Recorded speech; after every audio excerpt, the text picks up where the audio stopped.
friends, and welcome to another video. In today's video, we're going to be having a look at this crazy Donald Trump and his Space Force. That's right, friends, Space Force. Now, we are going to show you all just how crazy this is. They're not only crazy, but absolutely insane. Well, we certainly are. So without further ado, let's just have a look at clip one and see how crazy this is going to start getting. So roll clip one, please. President Trump wants a sixth branch of the military, the Space Force. The president wants to create a sixth branch of the U.S. Armed Forces, a so-called Space Force. Immediately begin the process necessary to establish a Space Force as the sixth branch of the armed forces. That's a big statement. We may even have a Space Force. Develop another one. Space Force. We have the Air Force, we'll have the Space Force. We'll go with the Space Force. Think of that. When Gary McKinnon hacked into U.S. Space Command computers several years ago and learned of the existence of non-terrestrial officers and fleet-to-fleet transfers, he also found out about ships or craft within Solar Warden. It is said that there are approximately 8 cigar-shaped motherships, each longer than 2 football fields end-to-end, and 43 small scout ships. The Solar Warden Space Fleet operates under the U.S. Naval Network and Space Operations Command, or NNSOC, formerly Naval Space Command. There are approximately 300 personnel involved at that facility, with the figure rising. Solar Warden is said to be made up from U.S. Aerospace Black Project contractors, but with some contributions of parts and systems by Canada, the United Kingdom, Italy, Austria, Russia, and Australia. At around 6 p.m. on Tuesday, September 5th, 2017, an undisclosed aircraft fell out of the evening sky and into the Nevada desert below. The vast tract of empty land it crashed down in is known as the Nevada Test and Training Range.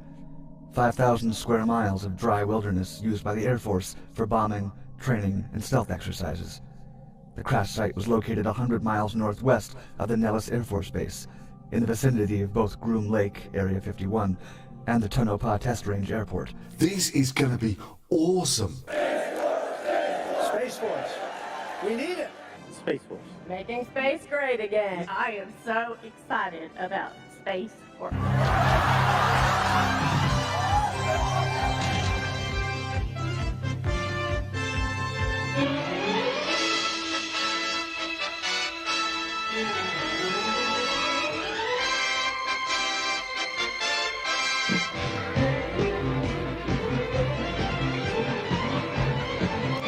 Actually, saying we need a Space Force is kind of like saying we need a new rocket force to deliver nukes. The idea is decades old, has been thoroughly explored, and hasn't been seriously pursued for decades.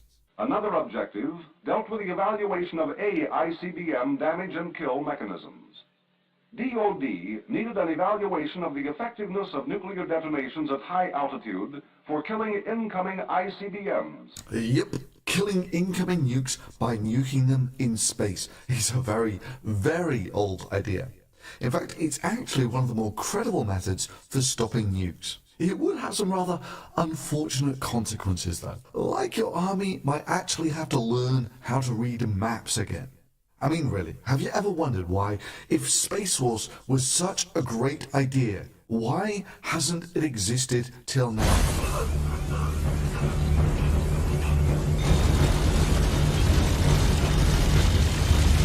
Hi kids, and welcome to the 80s, in the height of the Cold War and Space Force Mark 1.0.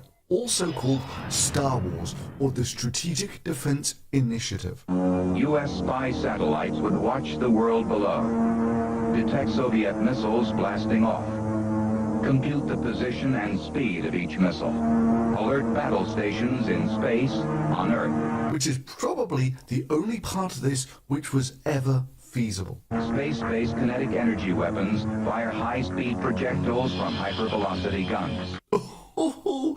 Hypervelocity guns, which shoot bullets slower than orbital velocity. And with those dumbfire projectiles, you've got to hit a moving target hundreds to thousands of miles away. Firstly, you would never be able to shoot the gun accurately enough. Number two, you would never have a power source powerful enough to operate the weapon. And number three, even if you did, all that shooting in space would create loads of space debris which would trash the rest of your system. But what about kinetic impactors, basically dropping rocks from space?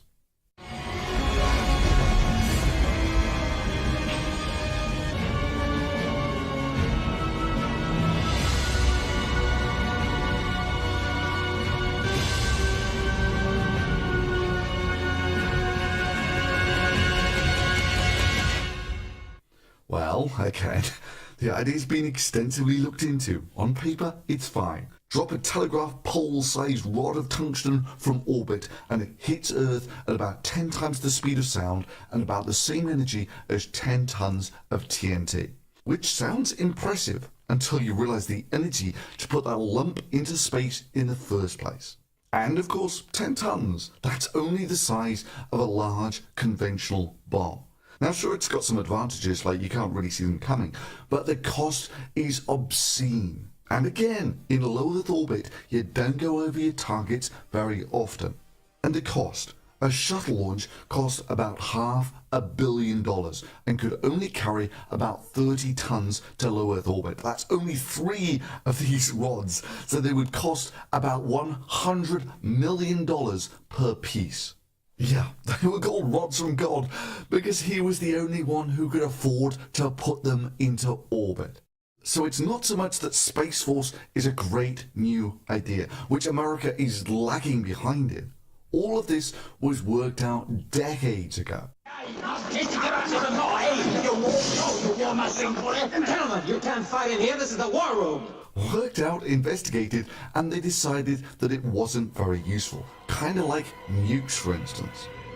They're basically city killers, which in a modern economic resource-based warfare means that you can hobble a superpower with a dozen nukes. You could wipe out the largest 10 cities in America, which would decimate the population, 1/10 of the population gone. And a single large nuke over the middle of America would produce an EM pulse that would cripple America's power grid for the best part of a year, and of course wipe out a large portion of its satellites. The fate that befell Stalingrad and Berlin over months could be meted out to cities by the dozen in less than an hour. However, the reason this never happened, of course, is because they could retaliate and do the same to you. They take about 30 minutes to reach their target. So do theirs, right? And this is ignoring the whole prospect of a nuclear winter, which would basically be an entire year without food, which would be a cruel shock indeed to a planet used to supermarkets full of food. As Sagan once described it, it's 2 sworn adversaries, one with 3 matches, the other with 5, both standing up to their waists in gasoline.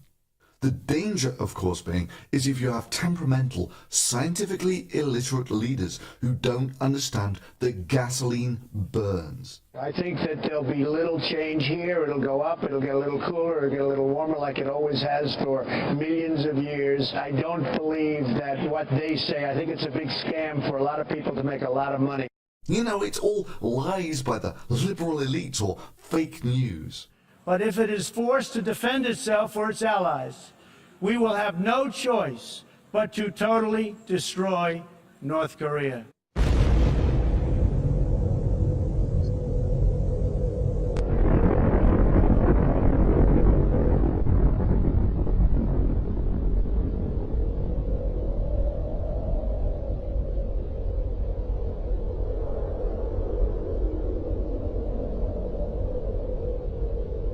Now, on a lighter note.